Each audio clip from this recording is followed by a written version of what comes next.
buat kita review and kita buat planning, maybe datang waktu tu pergi kelas, pergi workshop, pergi networking, and buat kerja-kerja, maybe pada peringkat awal tak ada admin lagi, maybe buat kerja-kerja admin, HR.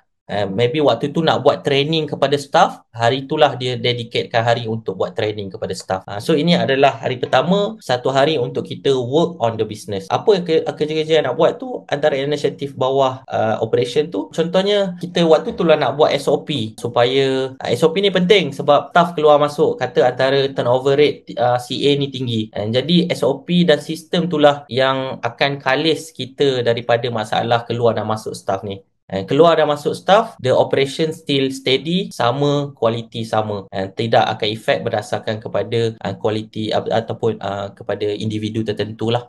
So itu antara inisiatif di bawah operation, buat SOP. Lepas tu kita tengok juga dari segi ambience positioning klinik tu, kita nak buat macam mana klinik tu punya ambience dari segi bila patient masuk, apa dia nampak, apa dia dengar, apa dia bau, apa dia rasa, semua deria tu kita cater.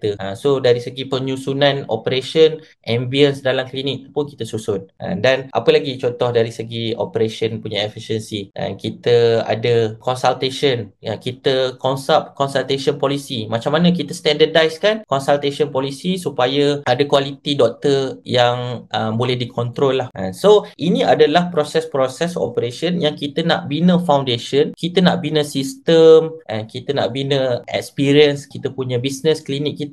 Dalam masa sama kita tak nak bila sales semakin naik, doktor semakin busy, lepas tu sedar-sedar untungnya pun tak nampak. So sale 100,000 rupanya untung tak untung pun. Kos sama je 100,000, lepas tu doktor kena kerja makin tambah hours. Tapi tak nak, kita nak semakin kita grow kita punya business,